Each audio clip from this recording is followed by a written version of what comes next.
So take two. As I was saying, before I was rudely interrupted by technology, um, I kind of never know how to start my podcast. I feel like I should have some by now by well over a year. I should have a little bit of a blip and know what the fuck I'm doing. But after listening to your book, though, I feel like life throws you curveballs, and out of anything, I feel like you're the perfect person to talk to about adapting. So, Exactly. uh, this is the Drink O'Clock podcast. My name is Rob Valencius, and I have the pleasure of having Marci Warhaft with me. Welcome to the podcast. I'm so happy to be here. Looking forward to this. So here's the interesting thing about before we got to this point, I broke my only freaking whiskey glass. So I felt like this was appropriate, but for those of you watching the YouTube, I have a Captain Morgan mug. But drinking an old fashioned out of a mug is just, it feels like blasphemy. But I really enjoy drinking them on the podcast because I can drink a good amount of liquor in a just a small dose, and it's a slow thing, you know. hmm So we'll see how this works out. You know what? Let me tell you. Are you drinking at all? You know what? I'm not because I'm in a basement apartment and I'm freezing. So I've got something hot here in my femme feisty mug. Well, cheers. Cheers to you. There you go. All right, still tastes like an old fashioned. I can't complain. There you go. So let's tell the listeners a little bit. So I have a whole list of shit here. You're an author, and Yeah. the book, which I was telling you before we hit record, I got about halfway through, and Jesus Christ, do I have a lot of questions for you. But the book's called The Good Stripper, a soccer mom's memoir of lies, loss, lap dances. You're also the host of a podcast, How to Ruin Your Own Reputation, which I didn't get a chance to listen to, but I will follow you and check it out. And you're also a resiliency coach and a body image advocate. So Mm, you got a lot of shit going on, man. mm. It's been a busy life, and I didn't plan any of it. It all just kind of took me. Like, now it's life takes me somewhere, and I go, oh, we're here now. Okay, this is what we're doing. Oh, now we're here. Oh, okay, this is what we do. I don't plan 5 minutes ahead. I just go where it takes me. You know, I'm kind of the same way. I feel like flying by the seat of your pants. It's just there's no better way to do things in a lot of aspects. Yeah, you could plan, but what's the old saying? I think it's Mike Tyson where it's like, yeah, you have a plan until you get punched in the nose or punched in the Right. face, and then it all goes out the window, right? That's right, literally or figuratively. I mean, it's the same thing. So, let's get into it. Your book is wild, and obviously, I didn't even get to even more some of the more scandalous stuff that you talk about. Mm, Um, I wanted to talk about, and for one, I want to say, wow, because you go into vast amounts of detail of what happened, your mindset before, during, after. And I thought it was pretty incredible, just the amount of details that you went into it. So before we talk about the early years, I wanted to talk a little bit about like what was it like writing the book and writing all of these feelings and things that have happened to you and knowing that like the world is going to read this mm. stuff like what was your thoughts before and now that the book's been out for about a year, right? Yeah, about 2 years, year and a half, 2 years. About 2 years. And now what's your thoughts now? Like I'm sure you get some feedback from people that Oh yeah. listen and read the book. Well, I'll tell you this. I decided that if I was going to write my story, I was going to write my story. Like there was going to be no holds barred. I wasn't going to sugarcoat anything. I wasn't going to hide the things that made me look bad. I was just going to tell it, and that's what I did. And I think when I started writing it, I had gotten this great advice from an author I know who said, write it as if nobody's going to read it. Because if you write it and you're thinking, oh my God, people are going to read it, people I work with, my kids, people are going to, then you edit yourself and you censor yourself, and then nothing good's going to come of that. So you have to write as if you just write everything, and then you could always go back and take stuff out, which I didn't really end up taking anything out. Because like I said, I was just going to go big or go home. And I had a couple of friends who knew some of my story. No one knew all of it. And they'd always say, oh, you should write it because you've survived so much and you could be inspirational. But I didn't see that because I was only seeing the shit I'd done. I had only seen what I did to survive. I wasn't sort of saying, oh, I survived and being proud of that, which is what's changed. So it took me a long time to decide to write it. Once I decided to write it, it only took me about 7 months to write the whole thing. Wow. And yeah, I just did it. But to your question, what was it like? I'll tell you, it was like cutting through scar tissue because for so many years, I think I had grown this emotional scarring over it. So I could talk about certain things and not feel it. That's how you get through trauma sometimes is the more you tell it, it's just a story you're telling. It doesn't own you. And there's a protection in that. But if I was going to write my story, I wanted people to feel what I was feeling as much as they could. And the only way I could do that was for me to revisit how I was feeling. And so I had to open up that scar tissue to go back to the really difficult places and feel what I was feeling. And it was hard. I mean, there were some chapters that I wrote in one night. I would just write through the night and then, go to bed at 10 o'clock in the morning because I didn't want to be in that place for more than a day. It was really too difficult. That's wild. Um, yeah, it was great. And what is interesting too, because I've had people say to me, what you said, the amount of detail that I could remember. But something else someone told me is what happens once you really let the floodgates open, one memory reminds you of another memory of another memory and then it sort of comes to you.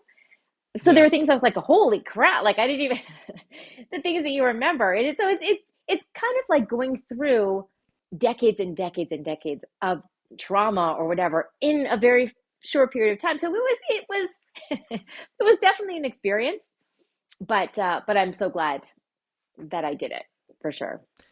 It's just what I went through was incredibly well written. Mm. And you've never written anything like that before, right? That was Not your like that. first. Yeah, I Not like mean, that. incredibly human, and Mm. hopefully, I mean, have you gotten some good feedback from people that have kind of listened and read your story and felt that it kind of helped them through what they were going through? I'd imagine there's got to be a lot of people. Look, Oh, you went through some crazy shit in your life, man. yeah. Normal people might go through one or two, but you kind of hit the like trifecta That's in so funny. That's what craziness. people say. Well, it's so funny. I talk about how years and years ago, before some of the stuff happened, I had a therapist that said to me, God, this would make a great book, but nobody would believe that everything happened to one person. And that was the thing too. Like I thought when people said I should write a book, I thought, well, I can understand writing it about one topic or two topics, but how am I going to fit it all into, how am I going to make it make sense? And then I'm like, but it's my life. So you just kind of do it. Rolled with it. You gotta do it. But here's the thing, which is it's a good question because what was interesting was that my fear, like when I found out that it was going to be published, and that was exciting, but then it was like you said, then I'm like, oh wait, people are gonna read it. Hold on. And there was a thought of, okay, I had to decide, am I ready to be judged? Am I ready for people to know so much about me? Because whenever somebody says, oh, I ordered your book, I'm always like, you're gonna learn a lot about me. More Yeah, than what you did you ever say to thought you me? It was would. like I was like, it was like, buckle oh, up. you're in for yeah, buckle up. Because people don't expect, especially people who knew me, or knew me a long time ago. So I was really bracing myself for what was going to come, but I was ready. I was ready. But none of the bad stuff happened. Like, were some people mad? Probably, but I didn't. Did I lose any friends? No one I no one I noticed.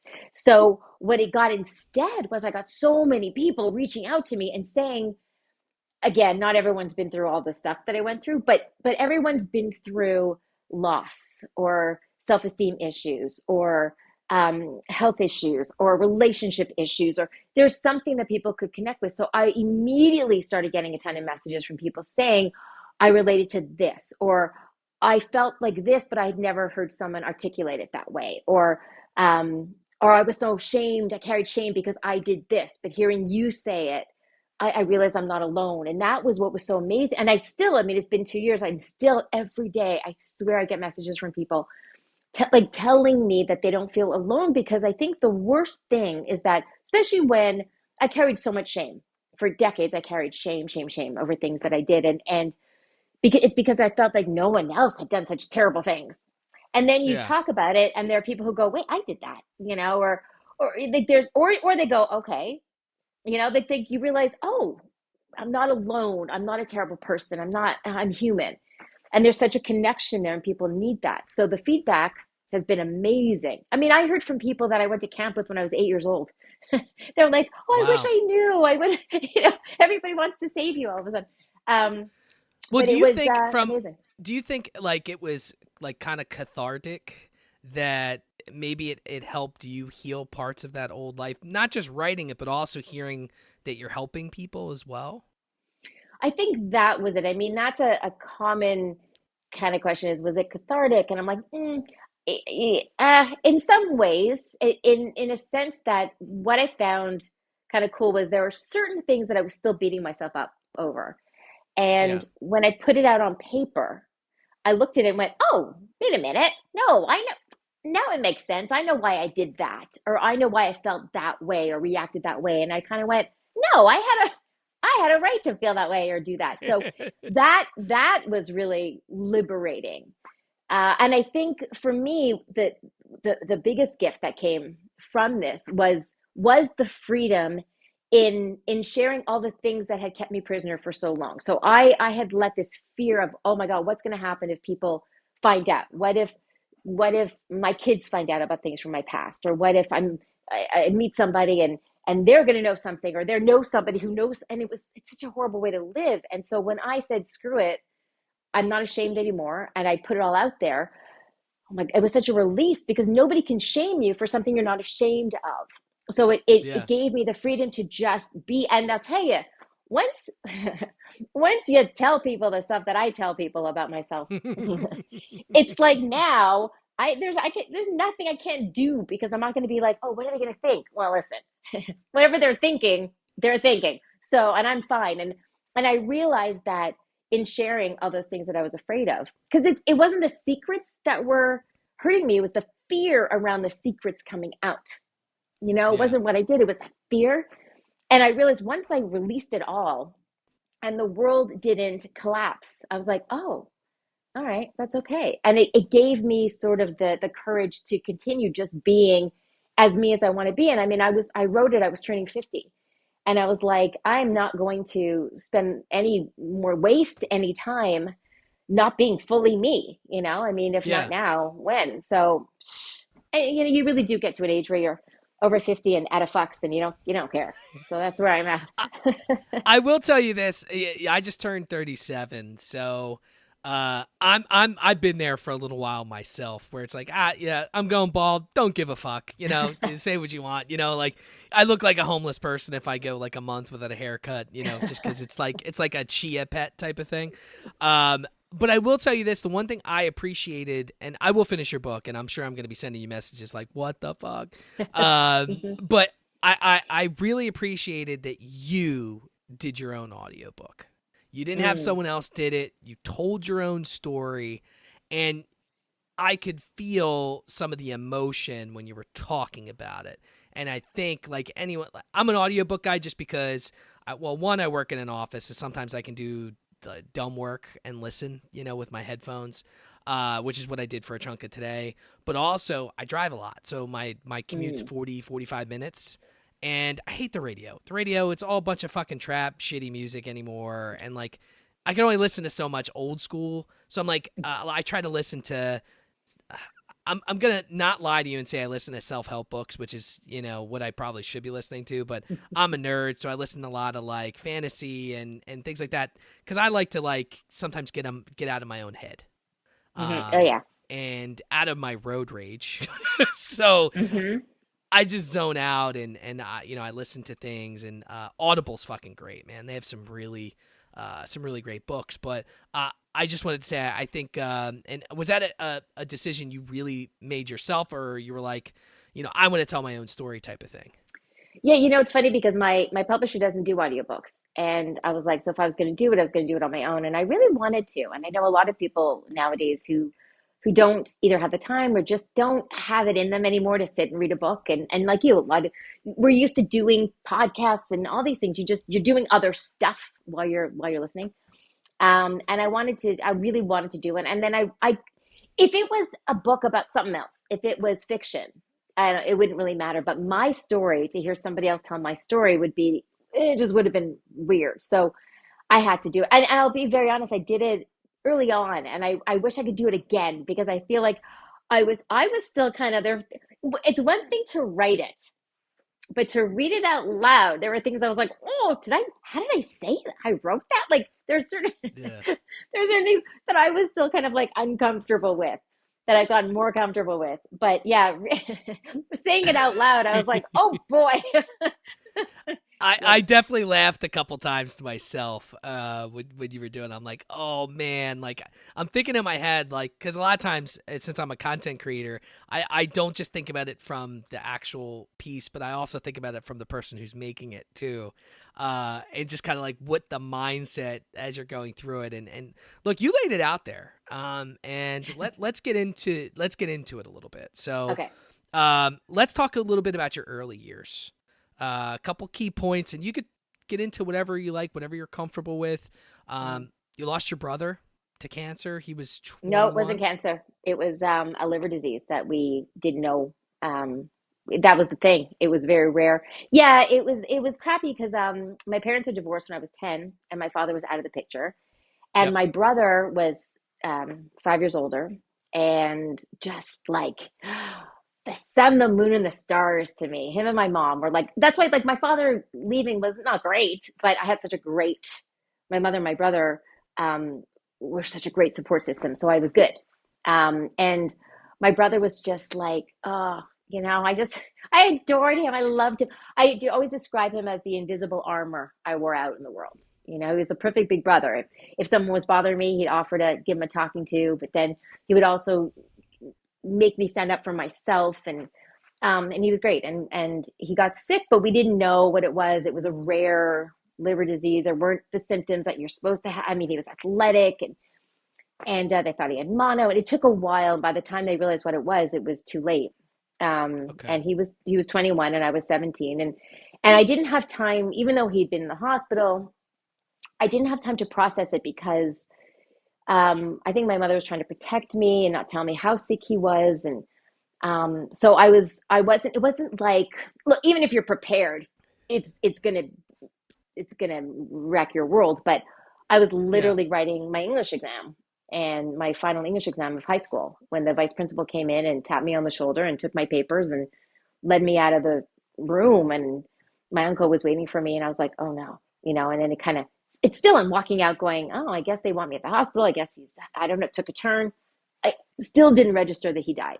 And it wasn't until I saw my uncle that I was like, and I couldn't even say the words. I'm like, did he, that I say in the book, I think the last second before I heard Billy died was the last second I ever felt truly safe in the world. That was the turning point for me that changed the direction of my life. Because at that age, at 17, most kids feel invincible, Oh right? yeah. You feel, that's why Oh yeah. you just feel like you can do anything.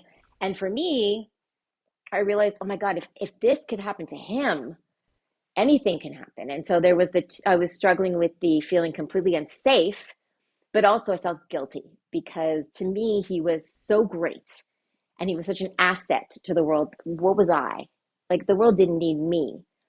So I It's tough felt, seeing someone die that early too. I mean, he's just a kid, and I will say this: when you were talking about it with the audiobook, you could you could feel it. mm, And what resonated with me was when you were saying how you didn't believe it until you saw him.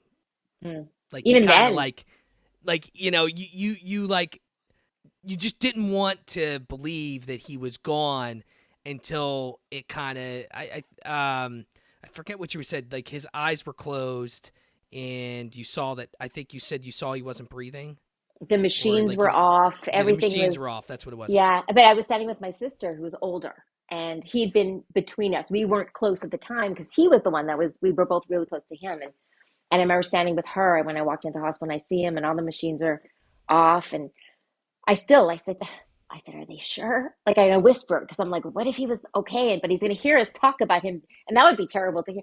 And she's like, yeah, like, of course. Like, I'm an idiot. Like, yeah, Yeah. of course. But no, because listen, it's been how many years? This happened in 1987, and I'm still trying to get used to it. I'm process. Yeah, still that's not over it. It's still hard to believe. So yeah, so look. that completely changed me. My brother's an addict. I mean, he's two Mm, and a half years sober, but there's definitely been times where he's been dead, and mm, Narcan saved his life. And look, we're thankful. I always tell people I'm thankful for, you know, every minute we still have, and he's doing well mm, now. But I couldn't imagine. I mean, he's my young. I'm 5 years older than him, so mm, and I'm the first, so I've always been the responsible older brother. It's part of what I'm supposed to be, I guess, right? mm. But I couldn't imagine what you had to go through from a loss perspective, especially that young. That's rough. It was, and like I said, it took its toll in the sense, and it was then that I developed an eating disorder, and that also changed my life. And I was this kid who, growing up, was really confident and really outgoing, and I danced and I was into sports, and I just felt like I could take on the world. And then when that happened, it was that feeling of two things. It was that feeling out of control. Like I realized, oh, you have no control over your life. Like anything bad can happen. And what's the one thing I can control was my body. So I started taking it out on that and trying to be as thin as I could be and controlling my food and all of that. And then there was that part where I did think that the world needed him more than it needed me. And if I was going to be here in his place, which didn't seem fair, then I had to be perfect. And that's also a really hard way to go through life because it's impossible. So I spent a lot of my life feeling like it should have been me. And that's, I mean, look, it's the process you went through from a grieving perspective. It's like, it was exactly what a grieving person would have to deal with, right? Except I feel like it was like hyper accelerated because you're a kid. It's like anytime you're a kid too, on top of it, and I consider everybody a kid, and I'm saying this because I'm 37 now, but I Right. consider basically anyone younger than 30 a kid, because Mm-hmm. especially in today's climate, Mm. you could get to a certain point where you're 27, and I still half the time don't know what I'm doing with my life. I'm like, yeah, Neither maybe do I'll I. do am this. 53. I know. I know. There you But go. you know what it was too, though. Sorry to interrupt, but the No, problem that what ended up being the pattern of my life was that I never got a chance to even start to cope with something because as you heard in the book, I mean, it was just maybe a year after that, after Billy died, and my stepfather was arrested, and then after that, my mother got cancer, and then it was I didn't get a chance to recover from one trauma before life hit me with another trauma, and all this time still trying to control my body and what I was eating, so I wasn't sleeping, I wasn't eating, and it was one trauma after, and then thinking I got over that hump, and then having this whole other series of traumas, and that became my life. It was trauma after trauma. I had somebody say to me recently, if you could go back in time and pick 5 years to go back to, and I'm like, I couldn't find 1 year without some kind of trauma. So it's like, what trauma would I choose? Which trauma would I be willing to live through again? pick your And so poison almost. that's it. And so for me, it was that I couldn't catch my breath from one trauma to the next and start from 17 on. And that's why with the book, and what happened to me was and even that was when I got married, and it was still trauma, physical traumas, emotional trauma, relationship trauma. And so, and I also didn't have, I went through these traumas. My brother had died, my father was out of the picture, and then my mom died when I was 28, and we were very, very close. So I really had it was just me, and I didn't have the coping skills or the support to get through those traumas. So I went through something called that a therapist referred to as traumatic overload. And that was when my brain just said, you can't handle anymore. You're done. You can't. And it switched off. And it was almost a dissociation kind of thing where I started living a double life. And that was where the second part of the book comes in. And it was how these traumas took me to places I never thought I'd go, and had me do things I never thought I'd do with people I never thought I would. And in the book, I'm very open about that. And then I'm open about how once I kind of got my life together, it's one thing to get through stuff, but then it's me looking back and trying to make peace with the stuff that I did. And that was hard. It's kind of like if somebody's drunk and they do horrible things when they're drunk, let's say. And it's so you feel bad for that. But then when you're sober, you got to look back and go, holy shit, look what oh God, that was really embarrassing. Right. So Oh, that was yeah. the You thing. you look at your text, you're like, Right. oh, You're like, did I why do, did I was say that me? What? So, that? so Thank God for that's what it spell was. check. So so that was really bad, was spending the next couple of decades dealing with the shame. And it really took until, I mean, writing the book helped me free myself of that, but it took that long to to to release myself of that, of the shame and the guilt that came from. My book is dedicated to anyone who's struggling to forgive themselves for the mistakes they made when they were just trying to survive. And that's what it came down to, is I realized that I was just trying my best to survive what I was going through. I would do it differently now, but that's all I had then. Yeah, but at the same time, you were a kid, so it's like As you a kid for did part of it, what. but I mean, yeah. Yeah, but you did what you thought was right at the time, or thought would get you through it. And the couple things I wanted to talk about. So one, your eating disorder would, you know, you get into pretty good amount of detail of, you know, like the binge side and then the non-binge side, and feeling your ribs and your hips and the bones and how that made you feel. I guess, is that now, that would that be considered anorexia? Yeah, yeah. I mean, I Okay. did it kind of as a poster child. I kind of did it all, but mostly that. And then I went into compulsive overeating, and then I got into compulsive, like, over exercising, where I was like bodybuilding. I belonged to two 24-hour gyms and would work out at 2 o'clock in the morning and not sleep, go days without sleeping. And so I wasn't sleeping, I wasn't eating, I was overtraining. Yeah, I did it all, really. So I guess, what I wanted to ask you, I don't want to go into, the trauma with the eating disorder, because I know that part of that was what kind of defined you through a lot of this, because you were Yeah, kind of struggling with all these traumas and the eating disorder throughout the whole thing. yeah. But what might you say for someone that might be listening to this podcast, as, I don't want to say tips, but I guess tips for anyone that might be struggling with this? Do you have anything that you could kind of bestow upon people that might help them if they are struggling with this? Yeah, I mean, I will just say that there's no shame in it. I think that the problem with things like eating disorders is that we feel guilty. I think a lot of times I know that I would feel like, oh my God, there's people struggling with real things, and here I am worried because I gained a few pounds. Like, I'm such a terrible person, and what people, or it's not, it's also not a glamorous thing. It's no glamour that you're binge eating or you're starving yourself. And the thing is, there's eating disorders are horrible, nasty things, but we're not horrible, nasty people for struggling with them. And we deserve to be healthy, and we deserve to be happy. And that it is, I've heard people say, you never get over it. You can get recovery. But this is something that, this is like most addictions. It's a kind of thing that tells you you don't have a problem, right? It's a problem that tells you you don't have a problem. And food is a tough one because it's everywhere. You go into a pharmacy, there's food. You go into a library, there's food. Food everywhere, and there's judgment everywhere. The messages are everywhere, and you do need help. So my thing is to seek professional help. There's no shame in that, and to know that you can get better, and then you deserve to be healthy and happy, and that you can't hate your body healthy, right? You can't say, I'm going to, if I lose a few pounds, or if I will get myself to be.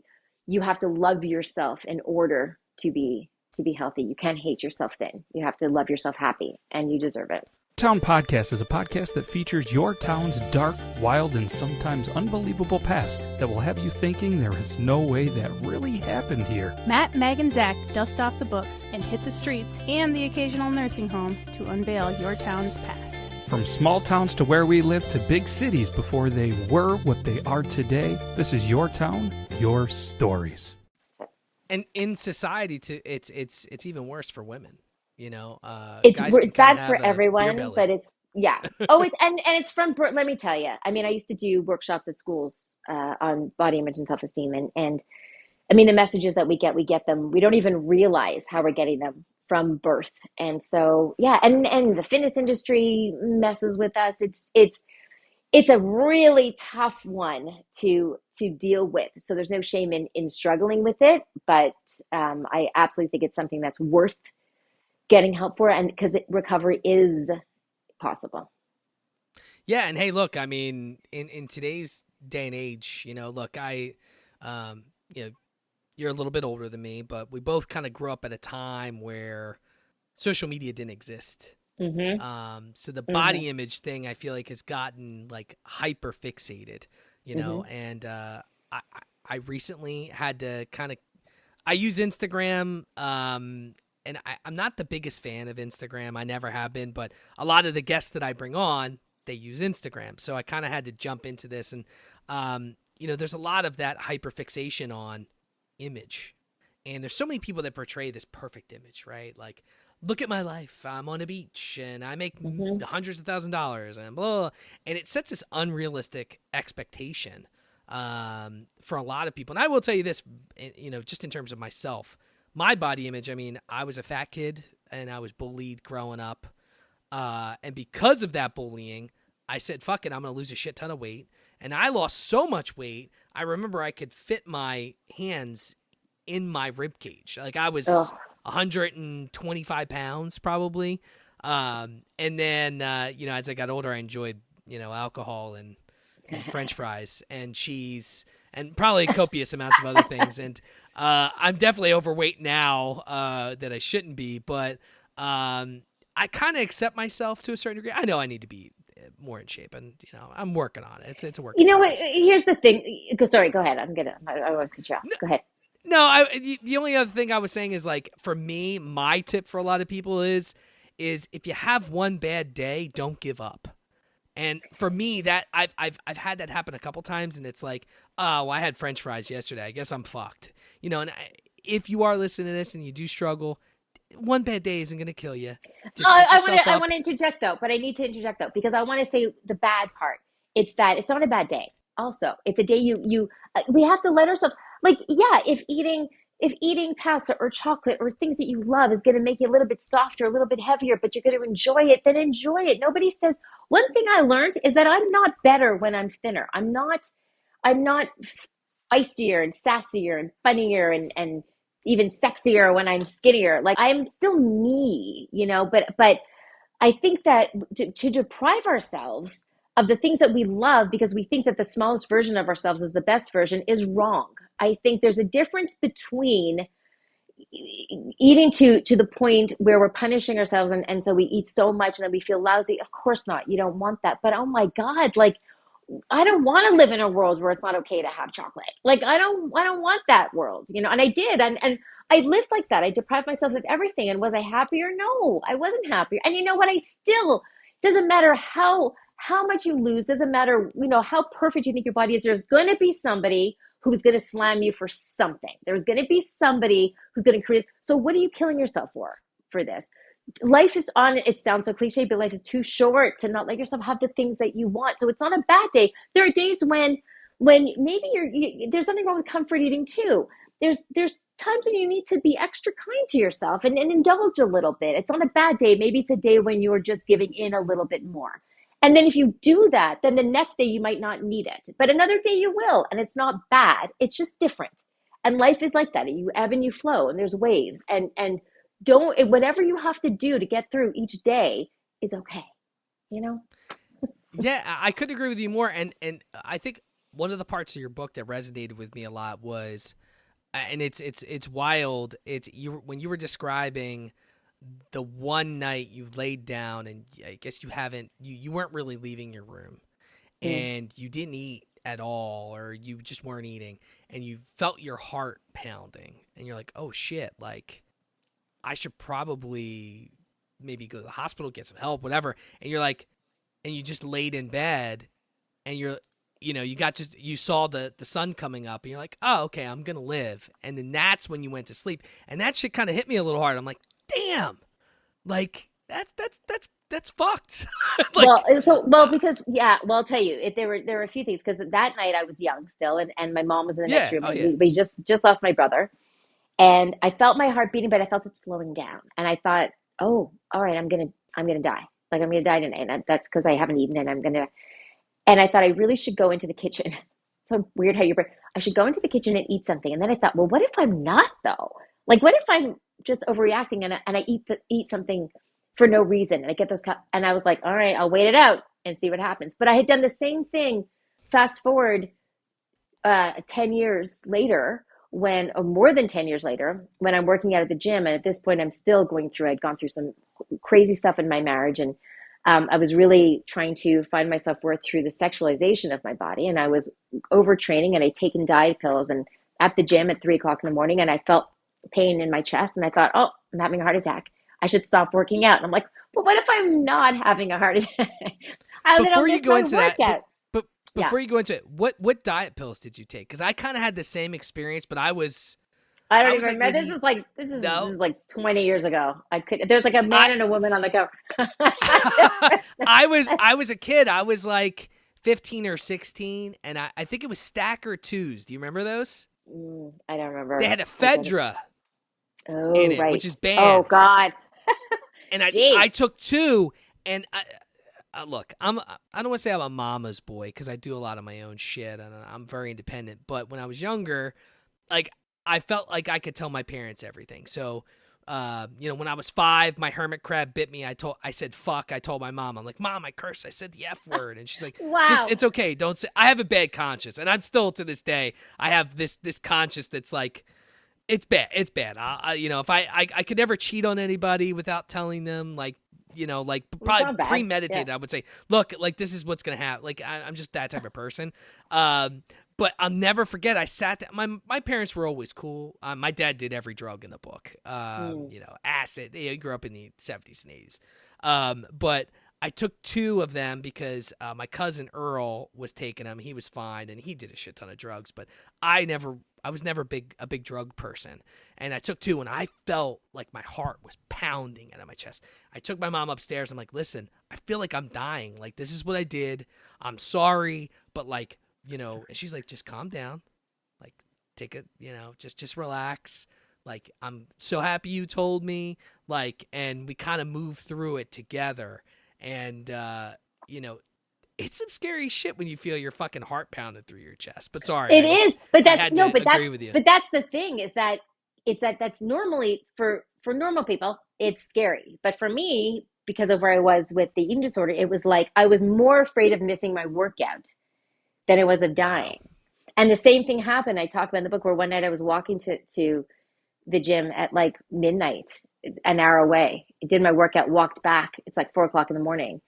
And I had 2 little kids at home at this time. And I'm absolutely terrified. It's like a Sunday. There's no cars around. It was really scary walking back. And I thought, like, what's gonna happen? Like, what will my husband, at the time, not married anymore, what will he tell my kids when they say, like, I was attacked and why was mommy out walking at 3 o'clock in the morning? But like, I was more afraid of gaining weight than I was of dying. And that's how insidious they can be. Yeah.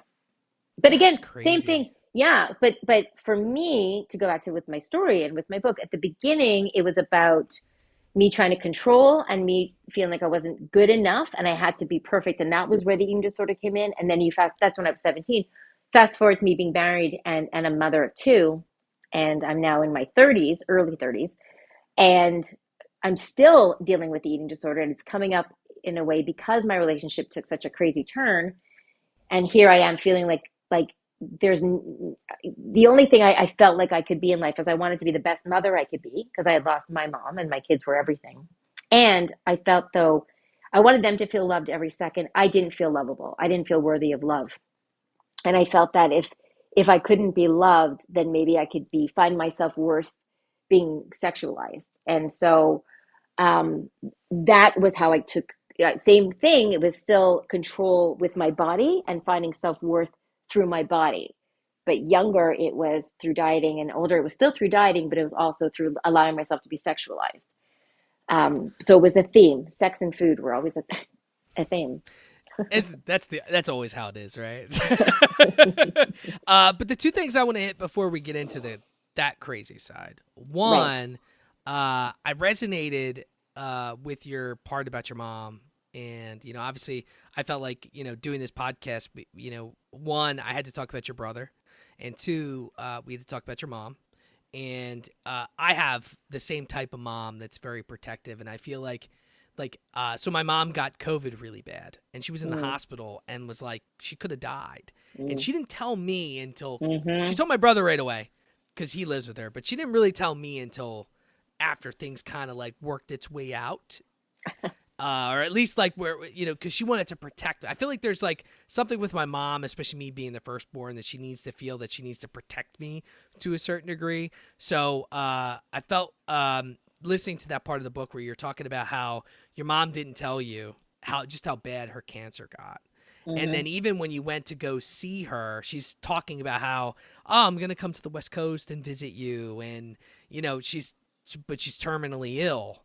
And I just wanted to say, obviously, I wouldn't do this podcast justice without talking a little bit about your mom and just how much she meant to you as someone that protected you, just like your brother. Yeah, and I appreciate that. I mean, it's really important to me that those things did come across in the book, that they were both spectacular. And again, I always say, so where my brother was my invisible armor, or we're out in the world, my mother was always my safe place to come home to. And she had a really hard life and had every reason in the world to be bitter, and she wasn't. She was just love personified. She was the one all our friends would come to. Yeah, Same way. And she was just warmth, and I could share anything with her. And when I was living in the West Coast, and she was on the East Coast, and we spoke. I was pregnant after 2 miscarriages, and we spoke literally 3 times a day, and she would call me with her pregnancy cravings. But she didn't want me to know that her cancer had come back as strong as it had. And she didn't want to stress me out because I had 2 miscarriages and I was pregnant. And she didn't even tell my sister, who was living in the same city. And it wasn't, I say in the book, I went for my ultrasound, and I was already planning on going back home to Montreal at the end of the week. And my sister called and said, you got to come in now. And I'm like, I'm coming in. She's like, well, you have to see mom. And I'm like, well, I'm coming in 3 days. She's like, she won't be alive. And I'm like, Wow. what? Like, it just, and I flew in right away, and I got to see her for a few hours before she died. And here I was pregnant. But see, that's the thing too, is that I couldn't let myself feel it as much as I normally would have, because I was pregnant after 2 miscarriages. So I was kind of like, I had to kind of suck it up, and not, because she was my world. And I also thought, oh my God, I don't have parents. I don't know my brother. How am I going to be a mother without my mother? I never in a million years thought I'd be a mother without my mother. And so it was, but I couldn't let myself take it all in, because I was afraid of how that stress would do on this baby that I was carrying. And so again, it sort of pushed everything down until it couldn't anymore. But this was all building up and taking its toll without me even really knowing it. That's like I said. I mean, it came across very well. You did great when you were talking about that in your book. So so we'll hit this point, and then we'll get into the. I feel like it was like you lived almost these 2 parts of your life. It's kind of wild, but I want to talk a little bit about the traumatic overload, because obviously most people are familiar with postpartum depression, right? After you have the baby, you go into this depression and things like that. I personally have never heard of traumatic overload. So can you talk a little bit about that? And for anyone that's actually listening, maybe some warning signs and things to look out for. Maybe? Well, here's the thing. I don't even know if it's a real thing, or it's just something that one of my therapists at the time was like, this sounds like, because that's honestly, because I don't know I if anyone believed else. you. I believed you. Because it kind of makes sense. I mean, that's the thing. You go back to the beginning, when at the very, I'm telling you, I was Little Miss Sunshine at first. Like, I thought I had the world in my whatever. And then it really was one thing after another. So, as I mentioned, with my brother, and then my stepfather, and then my mother getting sick, and then the eating disorder. And then I get married, and I think, okay, well, maybe now life will be sane. And it wasn't. It was the miscarriages. It was one after another. And then I almost lost the baby that I was carrying when I lost my mom. And then so I couldn't even have that. That couldn't even be a positive experience, because I came like an hour away from losing him. And then got pregnant again, and you didn't get to the point where I went through. I won't get into the whole thing, but I was pregnant again, and got this bizarre illness from an antibiotic I had taken. And next thing I know, I'm in the hospital for months with kidney failure and respiratory failure, and given a 25% chance of surviving. And Jesus that Christ. Yeah, and I remember opening my eyes in the ICU, hooked up to a ventilator and seeing my doctor. And I remember him saying, "You're weird." He's like, "People don't die from this." And I was the talk of the hospital. I had multiple surgeries and they cut me open and said I looked like a tiger because my insides were black and orange with bacteria. And it was, Holy shit. my organs started shutting down and, yeah, ended up with, tracheostomy to get me out of ICU. I was in ICU for 2.5 weeks and spent 2 months in the hospital and had to learn how to walk again and talk again and breathe again. And so that was the physical trauma. And I didn't have, my mom, which I thought I really wanted her, but at the same time, I thought it would have been awful for her to see another child go through something like this. And so it was rebuilding myself from that, which was physical trauma and emotional trauma and losing the baby and then getting pregnant again because I really wanted another one. And then from there, I will say this. That was a lot. It was a lot to deal with because we're talking from, I had my mother died in 98. My son was born in 98, but there were like, he's amazing now. But at the time there was trauma there with his birth. And then I got sick in 2000, in January of 2000. My younger son was born in 2001. And he's great, but at the same time, it's a lot on your body as a woman to go through in just a few years. It was like 5 pregnancies in a very short period of time, right? Where 2 babies, 5 pregnancies, and then the emotional stuff and the loss and all of that was brutal. And then, but I kept coming back and I was picking myself up and I'm moving forward. And I'm still dealing with the eating disorder, by the way. And well, you're like a phoenix, you're like you rise from the ashes multiple times. It's exhausting. But then what happened was, and I won't get into this too much detail here, I do in the book, but I will say that my marriage took a really bizarre turn.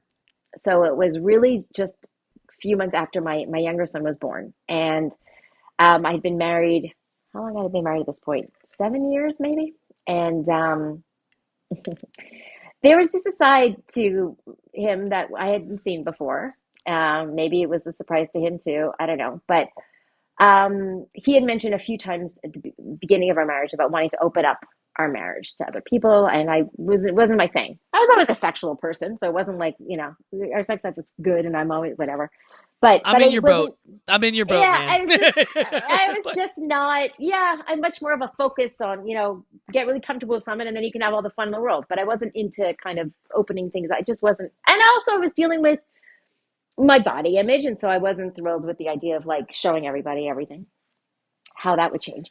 And this was, so to put this in perspective, this was the same aspect where, and we won't mention names or anything like that. Yeah. But your current husband wanted to take intimate photos with a. Well, that was different. So first, this was years ago, like earlier when I kept saying, no, that's not my thing. And then I get sick and I get out of the hospital. He was amazing when I was in the hospital, but I don't know, something changed. And yeah, then it was, he brought Guys up again. Suck.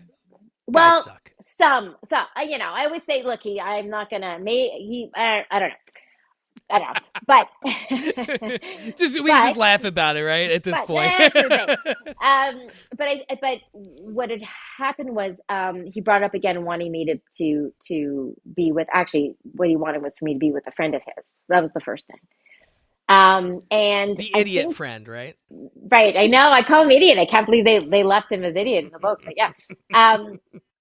But what had happened was, for me, because, and this wasn't very long after everything, right? I didn't have time to recover. It's a few months after giving birth again.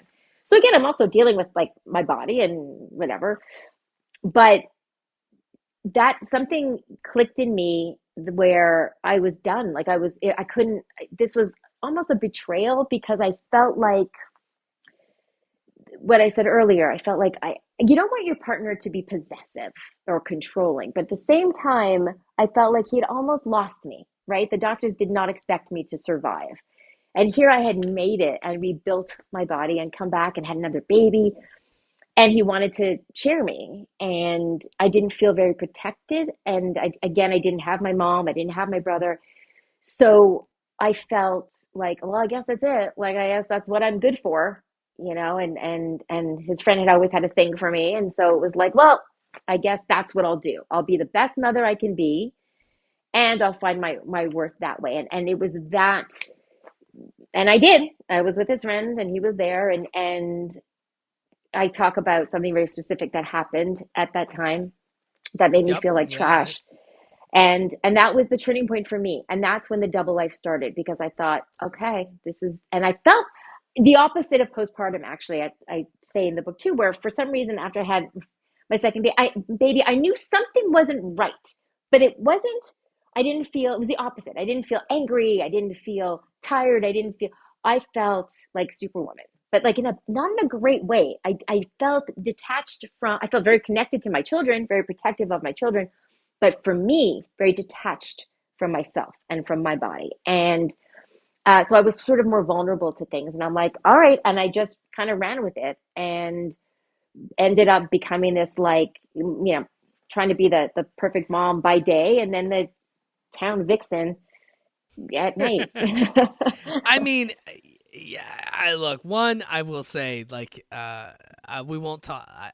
One, everyone should listen to your book. By the way, if you didn't listen to me, it's "The Good Stripper: A Soccer Mom's Memoir of Lies, Loss, and Lap Dances." You should listen to it. And I, what your husband wanted was fucking ridiculous. And I say this because, like, my fiance, we've been together for 13 years. Mm. She does modeling, and she's very attractive. She's had plenty of people, offer her an island and money and all this other shit. But I'm not a jealous person. So, I don't let that shit bother me, and I never have. And I let her do whatever she wants. I'm not controlling at all. She wants to do whatever she wants. She can do whatever the fuck she wants, because that's how we've always run our Hmm. relationship. But him asking you to do that is, listening to you say it made me feel wrong, Mm. and it was like you could feel it. So I just want to say, like, that was fucked. that's all I want to say. Yeah. That was fucked. Yeah. I And mean, I no think, one yeah. should ever put you in that position Yeah. unless it's something you both come up with and it's a 50-50 and that's what you're comfortable with. It did not feel that way based on how you said it, and obviously what you're talking about is that that's what he wanted, and the position you were in was like, well, if that's what he wants, I'm not good enough. Like, you didn't have that say or that power, which is, it was tough to listen to, but I'm sure there's plenty of people that are kind of in that same position.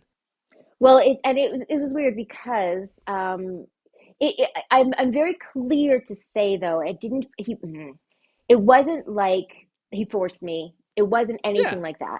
It was me being so, my self-esteem being so in the ground, and the person that I feel should have been there to pick me up, I feel, how I'm feeling, pushed me away. And um, I really needed the I get that. validation from other people. And so I ended up kind of running with it. Then it was, we did the swinging thing. And then I went rogue, and it was like he wanted to be in control of who we were with and what we're doing. And I was like, screw that. Like, if you don't care, here's the thing. It's like I said, I never wanted to open the marriage. I was never interested in being with other people. But once, you have to be very careful as a couple. Once you blur that line, it's very hard to come back. And for me, I felt like I didn't want it, but once that line was gone, once I felt like, meh, he doesn't really care to see if I'm with other people, well, then I'm going to choose the people that I'm with. And listen, I wish I could say I was picky. I wish I could say I had high standards. I didn't. I mean, I really, unfortunately, that was the thing, is I felt like I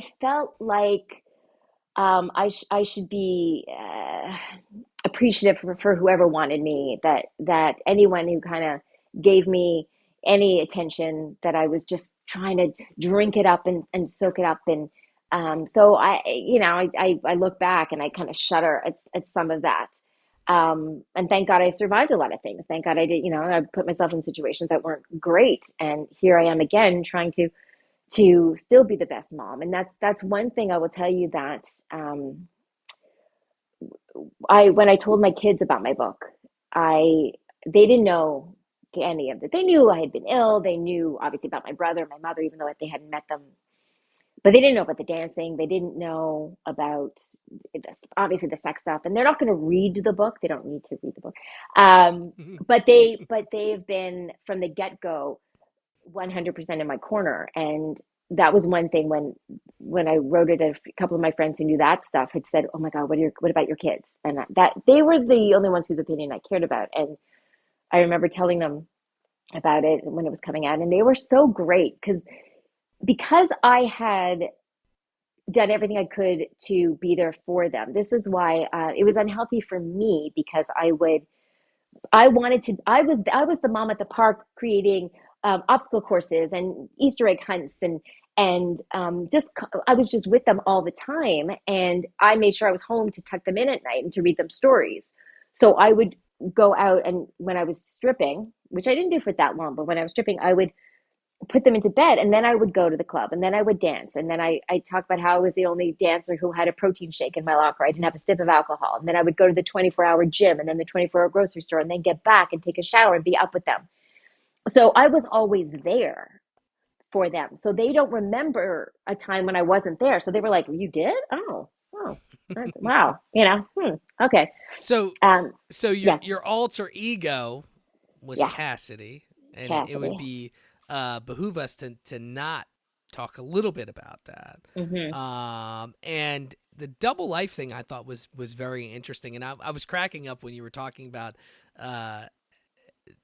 like how you would focus on one person, and you named him Zach Galifianakis, and his name was actually Zach, Hmm. and I was laughing about that. But you know, we don't have to go a ton into it, but what was that like, living that kind of that double life and kind of playing the line? Because I know in today's day and age, especially with social media, I mean, it's people would flame certain things like that. I feel like in today's day and age. Well, to me, like I do think, like, thank God there were no cell phones and no, like, oh my God, shit. But Can't pick your nose in a CVS without the world finding well, out. I'm Guy telling picks you, his so nose, you know. right. So doing what I was doing, yikes. Well, the dancing part, the dancing part was part of the double life. It was because I did that for a few months, kind of thing, and it was the I was a big old slut for a while. I mean, I was tramping around, and that was the worst part. Um, but the dancing part, it was it's yeah, it's an interesting thing because I wanted money. I needed my own money. I felt guilty. Oh, because I'd started bodybuilding, like getting a personal trainer, because again, I wanted my body. Listen, if people were going to see me naked, I had to feel good about my body. So I was training, What was his name? and Buff Bob? I Buff call him Buff Bobby. Yeah. Buff Bob, yeah. Um, but to get a trainer, and I wasn't somebody who ever. I went to the hairdresser still once a year. I never had a manicure, never had a facial, didn't shop. I didn't spend money on myself ever. So getting a trainer, I felt guilty because I was home with my kids. I wasn't making money. I didn't want to take money from the household. So my brain is, what can I do that I can make money to pay for my training that doesn't impact the family at all? So I needed a job that I could do when the kids are sleeping. So, and my husband's home, but I still felt guilty. So stripping, because every soccer mom's going to come up with stripping. No. So, my husband at the time, and I had already gone to strip clubs, and I thought it was cool, and they would bring me up on stage. So I kind of liked that, and that's who I was at the time. And the balancing act was, I couldn't be Marci during the day and Cassidy at night. It blends. So when I started dancing, it seemed like kind of a great, like I kind of took to it. I took to it right away. I loved it. I still dance all the time. So I talk about how there's one point when I had started, and this woman came over to me, and she had started, and she said to me, "How long did it take you before you were like brave enough to dance on stage?" And I'm like, "What do you mean?" She goes, "Well, I've been working here for a few months, and I haven't done the stage thing yet." I'm like, "Oh my God, like what? Day one? Like that was my favorite part, was being up on stage. I didn't like selling myself. That was my approaching tables and kind of being like, pick me, pay for me. I didn't like that. But the dancing part, and I think it gave me a false sense of control, where I felt like I'm in control of this and of me and of power. And so it gave me that kind of feeling. And I was money, so I felt like I can contribute. So I would pay for groceries and I would contribute to the household. So that helped with my self-worth, kind of, until it doesn't, because again, there's the fear of somebody finding out, of somebody seeing you. And I'll tell you this, and I say this in the book. There was one time when because I would literally leave the club, drive home, change, have whatever my trainer had approved, little snack of my, like, half a potato and green beans, and then I would go to the gym, and then I would come home. And so there wasn't this break, right? It wasn't like I had a few hours in between. It was, so I remember, it sounds so stupid, but I remember so clearly getting on like a workout machine. And the way I got on and off, it was almost like I was straddling a customer, and I caught myself and I'm like, holy shit, did anyone else see it? That is not okay. But because I couldn't compartmentalize the way a lot of people can. So I was still me. So which got really fucked up because, I won't get into it, but in the book I talk about taking my kids to the fire station to bring cookies, and getting a call from a fireman, and that didn't end up a good situation. So yeah, it's yeah, I did some stuff, and it's funny now because I can talk about it, but these were all the things that I thought my life will be over if this ever comes out. And now, I wrote about it in a book, which is kind of crazy. Here it is, right? Mm-hmm. So but before we get into some other stuff, real quick, your short-lived stepdad Eddie was a fucking bank robber? Yeah, crazy. What the hell, man? That's the craziest shit. I know. Yeah, me too. I mean, we won't get into too much, so people can read it and sort of find it. But yeah, like that Yeah, was the thing no. too. It's insanity. Like, none of it makes sense. Yeah, I mean, we lived with us for 2 years. He told us he was a caterer. I mean, he took me to where he'd get his produce and everything, and he'd bring home leftovers. I don't know where the hell he got those, but that's something that you look back on and you kind of go, okay, apparently they were chasing him for 2 years. They had a name. He was the Satchel Bandit. They had his picture in some of the newspapers. But I always say, I think it was the type of thing where, had I seen his picture, I would have said to him, "Oh my God, Eddie, that guy looks just like you." You don't think, now there's on Netflix, you've got every story about things like this.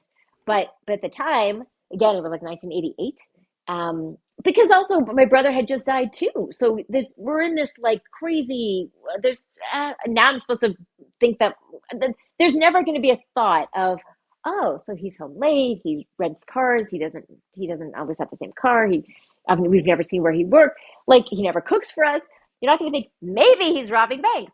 But yeah, that's yeah. That's it's crazy. That's honestly. All right, well, we're done with your book and your past. So let's talk a little bit about what's going on now and the future.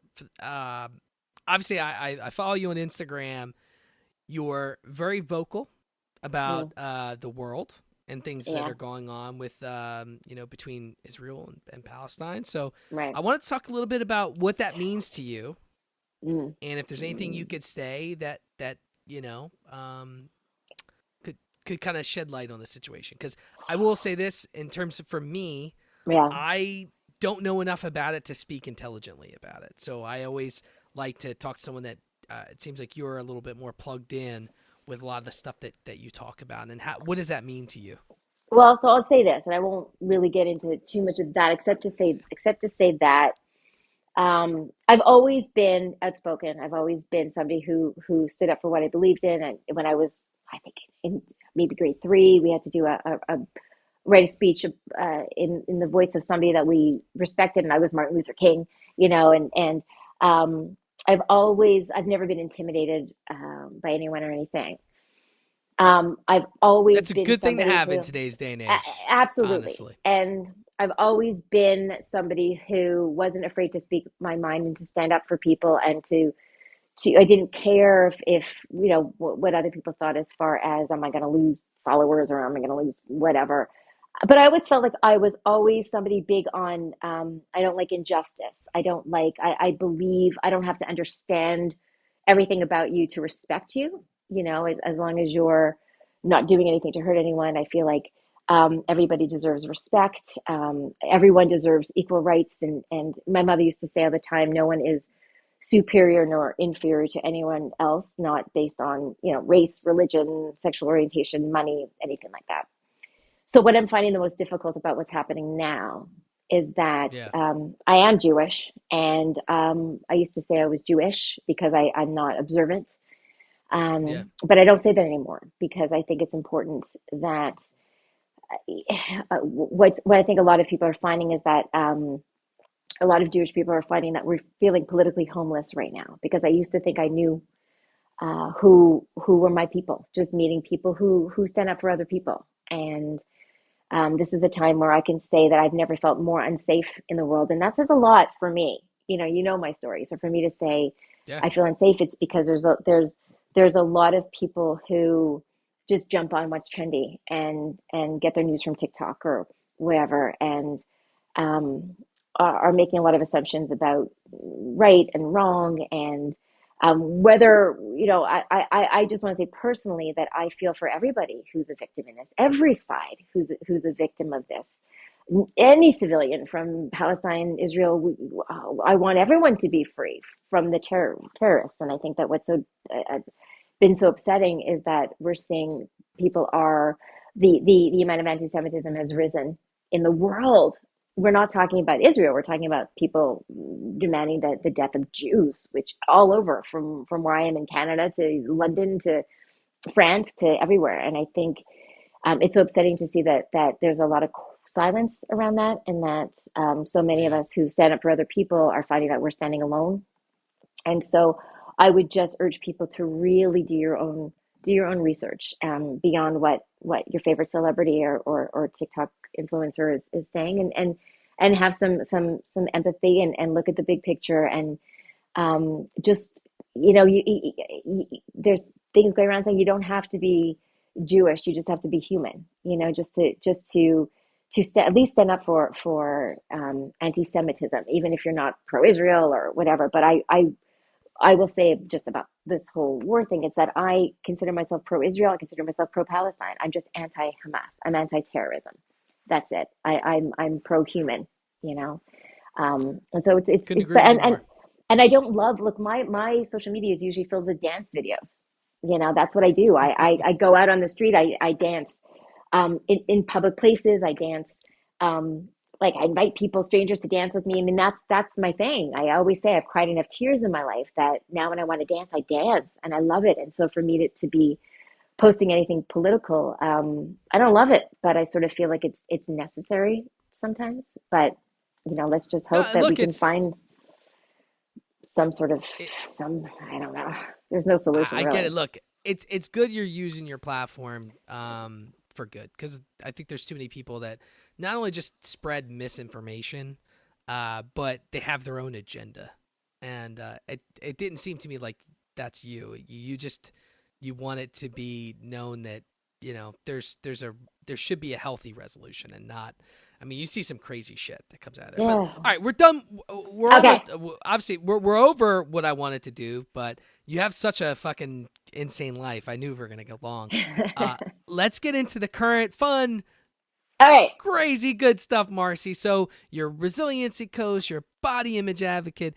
You love to dance and do shit on your fucking Instagram. Talk a little bit about what's going on that's fun, and what can we expect to see out of the future for what you got going on. So, like I said, I mean, my kids joke around and say I don't plan 5 minutes ahead. So when everyone says, what's your 5 year plan?" I'm like, are you kidding me? And anyone who knows me knows that, because I really do. I've learned who knows, but I do take things as they come, and the resiliency coaching just came out of the book, because people would say to me, "How do you get rid of the shame? Like, how can you be so?" And so I'm a very anti cliche. I don't tell you what doesn't kill you makes you stronger. I don't tell you are the person you are today because of your trauma. That's bullshit. But I help you. I help you in different ways to look at the stuff that you did that you're carrying shame over, and we get rid of that so you can move forward freely. So I do that. I also help people edit their own books. because a lot of people come to me with book questions too, because it was my first real book. And so I help people kind of do that. There is some talk about some stuff going forward with my book that could be exciting, but I'm not saying yet until contracts are Okay. signed. But there's some stuff, and possibly another book in the works. I'm just, I say this all the time to everyone. I literally take things moment by moment, because that's all I can have. The world's on fire, so I'm doing my best to just It's all get you can through. handle at this That's point, all right? I can handle. But I really do. What I say is this: because the world is so insane, it's so important to find the things that bring you joy. It is so important. So for me, it's I'll walk down the street and I dance. I dance everywhere, and it just. I'm sure there's some people going, "There's that crazy lady again," but it's always fun, and it's because it makes me happy. So don't be afraid to do the things that make you happy, even if it looks ridiculous. Better be ridiculous than unhappy or predictable or boring, right? So that's what I Well, do. I deal with a lot of seniors in my work, and I will say, like, one of the number one things in terms of regrets is like, man, I wish I would have did this, or I wish I would have Oh did yeah. that. And it's like, for me, and yeah, look, I know 37 is still young, but I always tell people, like, you have to, like, don't try not to live with regrets. Like, yeah, if you don't do something, it doesn't mean that you can't still do it. And I just had this conversation with my dad. My dad's going through some crazy stuff. His wife of 22 years is dying of brain cancer, Mm, and he kind of doesn't know how to handle it mm, because he's been with her for so long. And it's just been those two, and they made things work. And they had all these crazy things happen in a span of a year. They both lost their jobs. She had brain cancer, went in, got brain surgery, all this crazy shit. And it's like, I'm like, look, Dad, it's terminal brain cancer. She's not doing well for her. She got second brain surgery. I'm like, there's nothing I can say to you yeah. that's gonna make you feel better. But I like, you gotta kind of think about it, because he's saying she's not like herself. It sucks because, we used to do this and say this, and I'm like, look, they told you a year ago she was probably gonna die. So you need to live for yourself to a certain degree and figure out, well, what are you gonna do Mm-hmm. and plan for after she passed away. And that's morbid to say to somebody, but I said to him, and he's crying, and he's all over the place. And me and my dad had a great relationship when we were younger, not so much as I've gotten older, because he's kind of done his own thing. I do my own thing, but I always tell him, like, look, I'll be here for you. You call me if you need me, but you gotta kind of decide what you want to do with your life. You're 59. You're still super young, and Oh yeah, yes, yeah. yeah, But he he's just will. He'll get there. I mean, it's got to be a process, and that's the thing. You got he's to feel what you're feeling, and he'll get there. But this is, yeah. And everyone has their own way too. There's grieving it's very personal, and there's no time limit, and there's no right or wrong way to do it. So just all you can do is just say, I'm here for you if you whatever you need, but you got to let him kind of do his thing. yeah, and he's one of those people. He's always been with somebody, and that kind of defined him. Mm, And I always tell him, like, look, like, look, it sucks. It is what it is. And I wish we could have lived to 70. I'm like, yeah, but, and I wish I was 6'5". I could have played in the well, NBA. Like, yeah, and yeah, I that's said to him today, and this was weird, saying this. I said to him, like, look, this is weird saying to my dad, but you gotta wear your man pants, and you gotta mm, kind of say to yourself, like, okay, I don't have cancer. I'm gonna live after this, and you gotta kind of start to plan.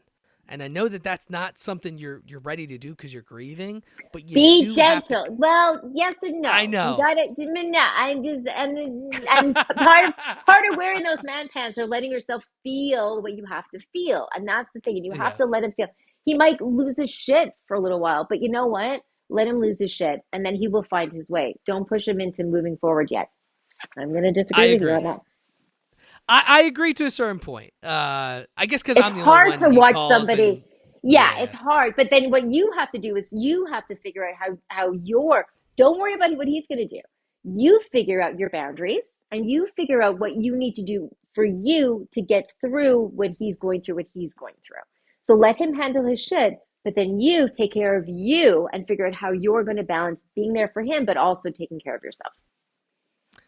And this is why I really wanted to talk to you, okay, Marci, because you have so much wisdom and I love it. So before we sign off today, can you tell everybody where they can find your content? Sure. So, I mean, it's very easy to find because it's just my name on Instagram and Facebook and all that. Marci Warhaft, which you can spell that Warhaf as in Frank T.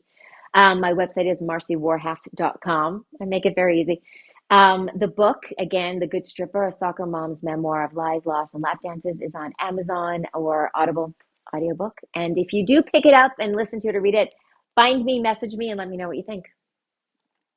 Love it. And if you have Audible, you can use one of your credits to buy her Audible book, which is what I did today. So for my podcast, this will be out probably. I try to get them out Thursday morning. So we'll see. I mean, it's Thanksgiving, but I'll try to have it out. And the second recording here went without a hitch, so I think we're pretty good. But you can find all my stuff. It's Drink O'Clock Pod on all socials. Drink O'Clock Podcast on anywhere you could find podcasts. And look, it was awesome chatting with you. And I learned some shit just from listening to your book and having you on the show. So I appreciate everything I appreciate what you went through and how you got through it, and now what you're doing to help people get through what they're going through. Well, thank you. I really appreciate the conversation. It was fun. It was great getting to know you. So thank you for chatting. I appreciate it. Awesome. Well, look, you have a great night, and You too. let's do this again on book number 2. Okay, deal.